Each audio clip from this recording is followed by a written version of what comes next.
Hoy vamos a hablar sobre socavación en puentes. Eh, bueno, en la imagen del fondo pueden ver el puente Chancay, ¿no? Que colapsó justamente por cuestiones hidráulicas que todavía están en investigación. Eh, Durante los eventos del fenómeno del Niño, extremadamente intensos, bueno, del 83 y el 98, y quizás debería aclarar que el 2017 no fue un mega niño, fue un niño localizado frente a las costas del Perú. Y el 2023 tampoco fue un niño, fue un ciclón Yaku que duró pocos días pero causó destrozos, ¿no? Pero en estos casos hubieron trágicas pérdidas de vidas humanas, así como enormes pérdidas de infraestructura, cultivos, etcétera, ¿no? Entonces, esta charla se orientará en parte a destacar aspectos de control de erosión en obras de cruce, en particular la socavación que ocurre en puentes, tomando en cuenta la tragedia ocurrida el 13 de febrero de este año, ¿no? En el puente Chancay. Entonces voy a hablar un poco, miren, yo creo que algo que le digo a mis alumnos es que uno debe entender los procesos que ocurren en una cuenca, ¿no? El desenlace, digamos, de un puente que caído es la suma de muchos factores y uno debe estar en capacidad de mitigar los efectos de una crecida, pero también tomando en cuenta una serie de conocimiento, ¿no? La gente quiere usar una fórmula, tener un cálculo y diseñar, pero la formación que tengo me permite a mí decir que uno tiene que capacitarse y tomarse un tiempo para poder estudiar con detenimiento otros aspectos, ¿no? Por ejemplo, la geología, la geomorfología fluvial, el clima, los suelos, los cambios en los patrones de uso del suelo, o sea, correlacionar lo que ocurre en una cuenca con lo que podría ocurrir después. Entonces, yo básicamente voy a hacer, bueno, en la introducción, que ya creo que la he hecho, voy a hablar en forma muy rápida de las variables macro que intervienen en la formación de la hidráulica de un río. Vamos a hablar de conceptos de geomorfología fluvial, de interacción río-estructura. También voy a presentar, esta ha sido una investigación corta que he hecho justamente para este tipo de presentaciones sobre cómo se evalúa la socavación en puentes y cómo se puede implementar un sistema de monitoreo de socavación en puentes. Algunas recomendaciones generales que básicamente bueno, son pocas, pero creo que pueden ser útiles, y las palabras finales, ¿no? Entonces, acá, por ejemplo, las estructuras, como estos puentes tienen un tablero que se apoya sobre estructuras de apoyo que son los estribos, que son digamos, los que están en los extremos, y los pilares que son puntos de apoyo intermedio. Cuando ocurrió el niño costero, digamos, ahí tengo las cifras finales, se dañaron 4.000 kilómetros de caminos rurales, 4.391 kilómetros de carreteras, o sea, de la vía nacional a la vía departamental, o sea, 489 puentes. En Lima desaparecieron 2.216 kilómetros de carretera y también tuvo la mayor cantidad de puentes destruidos, 130. O sea, eso fue el 2017, ¿no? El niño costero. Ahora, vamos a hablar rápidamente de algunos conceptos de geomorfología fluvial y voy a hablar rápidamente sobre la interacción entre algunos factores, ¿no? Una cuenca, uno debe tener la capacidad como ingeniero civil de ver más allá de lo que es concreto, de lo que es estructura, lo que es el fierro. Básicamente las obras que se construyen sobre ríos, por ejemplo, o en las mismas carreteras, se construyen, es una franja o prácticamente un tramo muy corto, artificial, antropogénico, construido por el ser humano, pero que atraviesa un medio natural, ¿no? Y ese medio natural básicamente va a ser el que va a dominar y uno no debe enfrentarse, sino también diseñar de acuerdo a ese medio natural, que era lo que hacían las antiguas, las culturas precolombinas, ¿no? Muchos dicen los incas. Bueno, en el Perú hubieron decenas de culturas precolombinas, ¿no? Algunas incluso subsistieron hasta la conquista, bueno, estaban en plena batallas contra los incas, los mochicas, por ejemplo, perdón, los chimúes, ¿no? Que eran descendientes de los moches. Y hay otras más que han subsistido a lo largo de todo el Perú. Entonces, hay una sabiduría ancestral. Ellos no se enfrentaban a la naturaleza, ellos trataban de vivir conforme se adaptaban, ¿no? Y hay evidencias en todo el territorio nacional de lo que les estoy hablando. Entonces, por ejemplo, vamos a ver el caso de un caudal, ¿no? El caudal que puede ocurrir en una cuenca proviene básicamente de la precipitación. Ustedes dirán, bueno, pero hay afloramientos de manantiales. Sí, miren, Bueno, hay una parte que es interceptada o infiltrada, o sea, que se filtra hacia la Tierra, ¿no es cierto? Hay otra parte que se evapora otra vez hacia la atmósfera. Una parte se filtra y otra parte aflora poco después. Puede ser un flujo retardado o un flujo de retorno, ¿no? En cuyo caso, bueno, tenemos escorrentía directa. Si es un flujo que se infiltra y después aparece, pero digamos al cabo de unas horas, porque bueno, hay un conducto que lo aparta del cauce principal, y luego hay una escorrentía que está acumulada por años, que forma parte del caudal base, y estos forman el caudal circulante, ¿no? Ahora, evidentemente, en el caso del Perú, la escorrentía directa es bastante mayor que el caudal base. O sea, estamos hablando a veces de proporciones de 10 a 1. Entonces, prácticamente esto es lo que domina, pero hay algunos, en otros países, el caudal base puede ser nieve acumulada que se derrite de manera muy rápida también, ¿no? Y eso es, bueno, no es el caso en el Perú porque la contribución de los glaciares es mínima en comparación a lo que, es lo que viene en la precipitación, ¿no? Y después tenemos que también tomar en cuenta una serie de, miren, por ejemplo, les estaba hablando que es un medio natural, ¿no? Tenemos que analizar pues la litología del suelo. Por ejemplo, si nosotros pusiéramos un puente en un tramo que está sobre el batolito de la costa, ¿no? Una zona encañonada que es rocosa. Bueno, ahí no va a haber mayor erosión, o la erosión va a ser muy, muy lenta, o sea, prácticamente es resistente a la erosión. Y esta litología, por ejemplo, si es una zona eh, rocosa, digamos que son roca ígnea, volcánica, o una metamórfica muy dura, quizás se haga un encañonamiento, ¿no? Y el río va a adoptar un cauce, digamos, tipo garganta, y no va a transportar una carga sólida muy alta, pero si por ejemplo atraviesa una zona aluvial donde hay sedimentos que sido depositados previamente, entonces sí, evidentemente esto lo puede arrastrar porque es erosionable y va a formar parte de la carga sólida. Y a su vez esto va a influir en la rugosidad del cauce y a su vez va a influir en la velocidad del flujo, ¿no? Evidentemente la vegetación que está en las laderas, tanto en las laderas como, digamos, de una cuenca, si uno deforesta la cuenca o si, por ejemplo, hay hay un incendio y ese incendio genera pérdida digamos, de vegetación, pérdida masiva de vegetación, de repente en la siguiente temporada va a llover y va a haber mayor carga de sedimentos. Y eso va a influir nuevamente en el tipo de cauce y en la carga que va a transportar el caudal. Ahora, lo contrario, si colocamos una presa que retiene sedimentos, el agua que sale va a tener mayor capacidad, es como un bus que se va vaciando, ¿no? El río tiene una capacidad de transporte, ¿no? Es como un bus que tiene, digamos, 40 asientos, ¿no? O 50 asientos. Si está transportando 50 ya no permite transportar más si se deposita. Pero si bajan 10 pueden subir 10, entonces puede arrastrar 10. Si colocan una presa, la presa captura todo y el agua sale relativamente limpia y tiene mayor capacidad de arrastrar, digamos, de recoger más sedimentos y arrastrar los aguas abajo. Y bueno, todo eso son procesos que ocurren en las cuencas y todo eso va a influir en sus variables geomorfológicas, ¿no? Y bueno, hay factores naturales de los cuales yo ya he mencionado.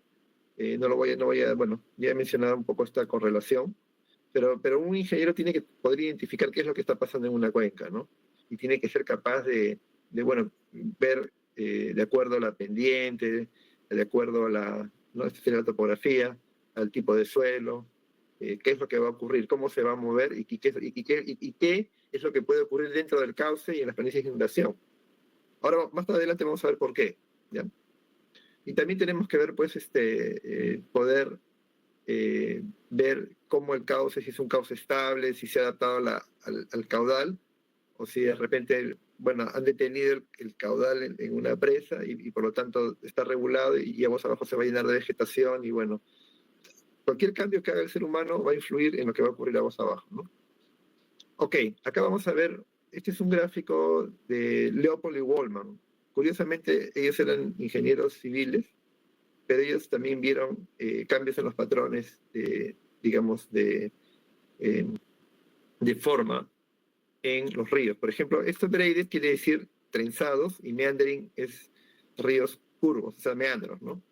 Acá hay una relación, pendientes igual a 0.012 Q a la menos 0.44, que sería la pendiente media, el caudal a cauce lleno, ¿no? Y bueno, lo que está por encima de esta recta es un río trenzado, que es un río que tiene islotes. o sea, en medio, en vez de ser un cauce, digamos, un solo cauce, el río se va a dividir los islotes van a hacer que el agua se divida en varios, que eso es muy común en la costa peruana, o sea, casi todos los ríos de Lima, les diría casi sin excepción, quizás los que son muy angostos no, pero los que tienen más de 20, 30 metros de ancho sí tienen islotes en medio, porque tienen una alta carga de sedimentos y una pendiente muy fuerte. ¿Ya?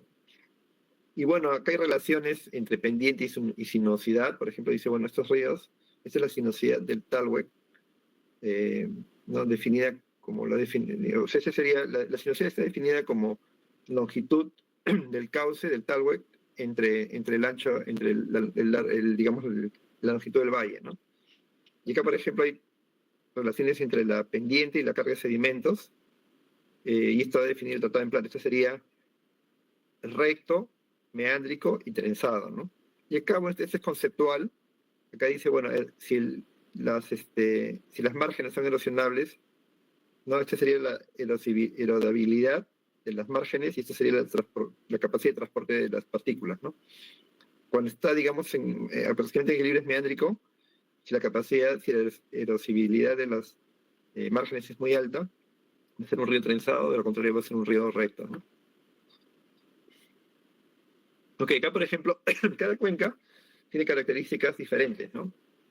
El río Cañete, que bueno, se encuentra pues, en la región Lima Provincias, tiene islotes en medio, esto me refiero con islotes, ¿no? Debido a que tiene una fuerte pendiente, estamos aguas arriba de Pacarán, acá la pendiente es mayor a 2%, y este es en el río Tumbes, ¿no? Que acá también ahí tiene deposiciones, o sea, tiene depósitos y sedimento, debido a la fuerte erosión en la cuenca alta del Ecuador, ¿no? Y bueno, vamos a ver acá, vamos a ver ahora unas imágenes de cómo varía la geomorfología del río Chancay con el paso del tiempo. ¿Ok? Acá estamos el año, bueno, este sería el 2012, 2014. Ustedes pueden ver cómo se mueven estos islotes, cómo cambian y cambian la dirección también del flujo, ¿no? Con el paso del tiempo. Acá, por ejemplo, genera una curva desde el 2019, y bueno, ocurren a veces desbordes, ocurren una serie de eventos, ¿no? Y este es un río en curva, bueno, y acá también hay islotes en 2023, ¿no? Entonces ustedes pueden ver que el río es dinámico, y siendo dinámico, pues las condiciones cambian. Ahora van a ver por qué les he presentado estas imágenes, ¿no? Acá tenemos imágenes del puente San Dieguito en San Diego, California. Este puente, la causa de la caída de este puente es porque aguas abajo se explotó material. Entonces hubo cambios en la pendiente, hubo una mayor capacidad de arrastre en un tramo, parte del sedimento se captaba, o sea, las zanjas se rellenaban, pero aguas arriba se iba perdiendo material. Y finalmente los pilares quedaron expuestos y bueno, eso generó inestabilidad en los pilares y el puente se cayó. ¿No? Este es un caso, y esto ocurrió en Estados Unidos, esa es una carretera principal, por si acaso, no es una carretera secundaria, ¿no? Se pueden imaginar. Y bueno, ahora vamos a ver la erosión local en pilares de puentes, y usando, sí, bueno, yo les había dicho el tema de la fórmula, pero ahora vamos a analizar esta fórmula, ¿no? Miren, cuando ocurre, estamos hablando de la socavación local solamente, ¿no? La socavación local, el agua choca, impacta contra el pilar, baja y se genera un vórtice de herradura. En planta ustedes pueden ver que va a ser esto, ¿no? Esto lo he visto pues cientos de veces en experimentos que hemos hecho tanto en Colorado Este como en la uni, y se forman estos vórtices, ¿no? Y bueno, en un momento dado se logra una socavación máxima, y luego la socavación oscila porque como en sí el cauce o el lecho del canal va depositando, o sea, va extrayendo y va depositando, va a haber una variación, una fluctuación en el tiempo hasta que hay digamos, hasta que llega una especie de equilibrio y ahí se queda, ¿no? Una socavación de equilibrio, ¿no? Ahora miren, ahora vamos a la fórmula. que bueno, les había dicho que antes de la fórmula hay que saber una serie de conceptos, hay que tener una serie de conceptos. Este sería la socavación local. No estoy hablando de la socavación general ni otras, me estoy concentrando en la socavación local. Y este sería el tirante, o sea, la profundidad máxima del agua inmediatamente aguas arriba del puente. O sea, este es un número dimensional. Es la socavación máxima sobre el tirante, o sea, sobre la profundidad del agua. Y esto es igual a 2 veces. K1 es un factor que tiene que ver con la forma del pilar. O sea, el pilar cilíndrico o el pilar este que tiene, digamos, el extremo redondeado, semicircular, todos estos tienen 1. Este que es cuadrado tiene 1.1 y este que tiene una nariz, digamos, en ángulo, triangular, es 0.9, ¿ya? Y ustedes dirán, entonces quizás esta es la más favorable. No necesariamente, porque el siguiente factor K2 es, depende del ángulo de ataque. Entonces, si esta longitud total entre el ancho es igual a 4, por ejemplo, y el ángulo es 15 grados, se espera que la socavación local aumente en 50%, o sea, este factor es 1.5. Si L entre B es igual a 6, sube a 2. O sea, si es que el flujo, si es que la velocidad, digamos, la dirección del flujo impacta en un ángulo mayor a 0, el K2 va a aumentar bastante ese factor. Puede ser el doble, miren, puede ser el triple, puede ser el cuádruple incluso, ¿no? Si es que lo agarra a un costado, pero eso ya sería algo extremo realmente, aunque podría ocurrir, ¿ya? ¿Por qué podría ocurrir? Justamente porque en el cauce y uno dirá, bueno, pero ese tramo, digamos que fuera un tramo recto de río, yo asumo que el tramo es recto, pero ¿qué pasa? ¿Y qué pasa si adentro tengo islotes? Esos islotes van a desviar el flujo, quizás hacia uno de los pilares, y va a hacer que no entre, digamos, recto, sino va a entrar en ángulo, y voy a tener una socavación mucho mayor a la esperada, ¿no? Por eso hablamos de los islotes y que había que saber la geomorfología, ¿no? Bueno, porque miren, cuando digamos, supongamos que ustedes consideran un pilar con cabeza redondeada, no sea semicircular. El agua viene, bueno, si está alineada con el flujo hace este. Si no está alineada con el flujo se generan estos vórtices que van a inducir una mayor socavación. A un mayor ángulo de incidencia va a haber una mayor socavación y esto puede crecer al doble, al triple de lo esperado. Y eso puede generar problemas, ¿no? Ahora, miren, esa es otra cosa que les quiero mencionar y que creo que es importante. Yo algunas veces he revisado, buscando información, ¿no? Libros antiguos, en fin, ¿no? O sea, expedientes de puentes, y me he encontrado con la sorpresa que en un estudio de socavación en puentes usaban 20 fórmulas, quizás para justificar su trabajo, ¿no? Y luego sacaban el promedio y decían, esta va a ser la socavación. Ahora les voy a explicar qué es lo que ocurre si es que ustedes hacen eso. Hay esta fórmula, por ejemplo, de Colorado, ¿por qué el GECRA solo tiene 2 fórmulas, la de Froelich y la de Colorado State? Que es, dicho se paso, la universidad donde yo estudié, ¿no? mi maestría y mi doctorado. Porque la de Colorado State es un envolvente que cuando se compara con datos tomados en campo, resulta que, bueno, esa curva de Colorado State pasa por encima de todos los datos registrados. Ahora, ¿qué pasaría si yo promedio algunas de estas? De repente estoy por acá y voy a estar fuera, ¿no? Y va a haber una incertidumbre. De repente saco el promedio y estoy por acá abajo, porque esta fórmula, por ejemplo, me da un valor muy bajo, eso también, eso también, eso también. Y estaría estas que tienen, ¿no? Estos son números de Fruit, por si acaso. O sea, estas se compara con números de Fruit bastante bajos, en realidad, ¿no? ¿Ya? Entonces, se dan cuenta de lo peligroso que es hacer eso, ¿no? O sea, emplear fórmulas sin saber qué dice, bueno, yo saco el promedio de 20 formas y esa va a ser mi respuesta. Mal. ¿Por qué mal? Porque algunas fórmulas han sido deducidas para ciertas condiciones incluso de laboratorio solamente. No han sido comparadas con datos de campo. En cambio, esta fórmula sí ha sido validada. Incluso dicen que tiende a sobreestimar la socavación cuando el número de frutos es alto, pero sobreestimar está por el lado de la seguridad. Y yo me he dado cuenta que en Estados Unidos su filosofía es, bueno, pues si sobreestima y está por el lado de la seguridad y lo dejamos, ¿no? Y eso pasa con una serie de fórmulas que uno quizás podría ajustarlas un poco más, pero bueno, para hacer eso hay que investigar, justamente, ¿no? Bueno, entonces, ¿cuáles son los retos en la medición y evaluación de erosión en puentes? Bueno, miren qué es lo que pasa cuando ustedes, en un proceso de erosión y socavación, ¿no? Primero está, digamos así, originalmente, luego se empieza a socavar, luego aumenta el caudal, se socava más, ¿ya?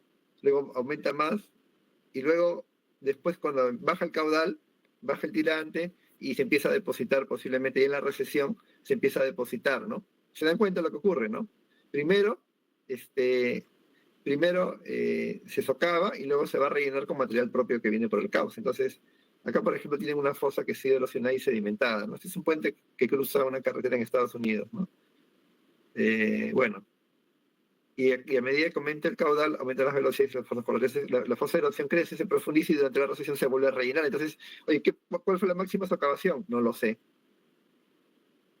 Entonces, las evaluaciones de puentes generalmente se realizan al inicio o al final de la temporada de lluvias o después de un evento extremo. Y esa evaluación, muchas veces ese carácter visual, se notan posibles fallas o anomalías, pero claro, para que uno notar que de repente ha habido una socavación excesiva, tendría que haber ocurrido algo, digamos, el puente ya está a punto de colapsar, porque tendría que haberse inclinado, y si se inclinaba es porque se socava más de lo que debía, ¿no es cierto? Entonces, ya puede ser pues, un diagnóstico un poco tardío, ¿no? E incluso, bueno, acá, bueno, yo les comento que como parte de otro estudio que tenía que ver con defensas, bueno, en un momento dado, este es el puente Cañete, el puente Clarita, que cruza el río Cañete, pero ese es en la carretera antigua, que todavía lo utilizan. Pero miren, es evidente que acá ha habido, pues, socavación, porque cuando uno ve, se da cuenta que este tablero está inclinado hacia adentro, digamos, hacia el pilar. Quiere decir como que esto se ha hundido, ¿no? Este pilar se ha hundido. Y bueno, si ustedes se dan cuenta, tiene forma triangular en punta, ¿no? Y bueno, ese es un puente que también está en un río trenzado, ¿no?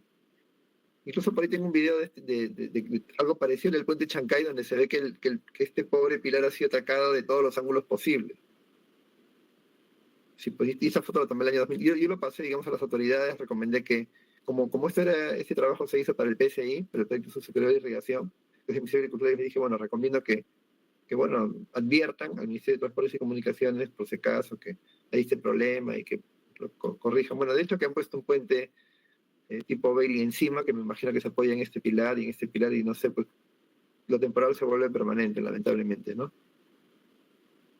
Entonces, ¿cómo se puede medir en tiempo real?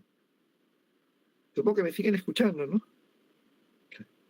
Ya miren, Sí, sí, se acá, la escucha, no se ok, preocupe. muy bien, gracias, gracias. Este es por ejemplo, miren, acá uno lo que puede hacer es ok, ¿pueden cerrar el micrófono, por favor? Sí, ya miren, este, por ejemplo, es un sensor remoto de socavación que fue inventado en la Universidad de Pittsburgh. ¿Ya? Y entonces, ¿qué pasa? Esto se coloca a diferentes profundidades, ¿ya? Y una vez que se suelta, de inmediato manda una señal. Y dice, bueno, en este momento, y dicho ese paso, ese está fijado con una hora, digamos con la hora oficial, ¿no? Entonces cuando se suelta se sabe que la socavación ocurrió en ese momento, ¿no? Y bueno, ese es, ¿no? Cuando ya llega a la superficie, pues, acá tiene el receptor y dice pues que se ha erosionado, entonces se anota la hora y se anota, bueno, en qué momento en qué parte del rama se estaba actuando, ¿no? Entonces, también hay instrumentos que funcionan bajo el principio del sonar, o sea, que emiten ondas de ida y que regresan, y esa distancia, digamos, se calcula el tiempo de retorno, entonces, eh, evidentemente, el espacio entre el tiempo les va a dar esta longitud, ¿no? Perdón, velocidad, ¿no? La velocidad por el tiempo que demora, la velocidad por el tiempo entre dos, le va a dar la distancia hasta la superficie sólida. Y va a decir en qué posición está esta parte del lecho. Entonces en tiempo real también se puede monitorear la socavación. Entonces, bueno, esto se integra a un sistema de telemetría, tiene que tener una antena para ser enviada a otro lugar y luego ser recibida en un monitor remoto, ¿no? Ahora, ustedes dirán, pero colegas, eso puede ser muy caro. Ya miren, ¿saben cómo puede ser una alternativa? Este es algo que se usaba hace muchos años en Inglaterra y en Estados Unidos cuando no habían esas sofisticaciones, ¿no? Estos aparatos sofisticados. Digamos que se construía, bueno, a una cierta distancia razonable, para no desestabilizar, evidentemente se hacía una especie de calicata, se colocaba, bueno, verticalmente una varilla, y acá se colocaba una arandela. Entonces, hasta donde se socavara, esta arandela estaba acá al inicio y luego se socava y se quedaba ahí. Después de la temporada de lluvias, donde se había monitoreado el caudal versus tiempo, uno medía, bueno, la distancia de acá con un nivel, o hasta podría, bueno, sí, con un nivel, se nivelaba y se sacaba esta cota, y ya está. Y tenía la excavación ocurrida hasta ese momento en este punto, ¿no? Bueno, esa es una manera, eso es algo que se puede implementar en los puentes de todo el Perú. Pero bueno, ojalá que lo hagan, pues ojalá que alguien escuche esto y diga, bueno, pues no sé, creo que es una buena idea, por eso la estoy presentando, ¿no? Ahora, una cosa que hice hace muchos años en mi tesis doctoral, para ver la erosión causada por chorros de agua, fue que yo coloqué a diferentes profundidades pelotas de tenis enterradas, de diferentes color. Yo sabía que la pelota de cierto color estaba a una cierta profundidad, la de otro color a otra profundidad, entonces cuando surgía yo iba monitorando, ¿no?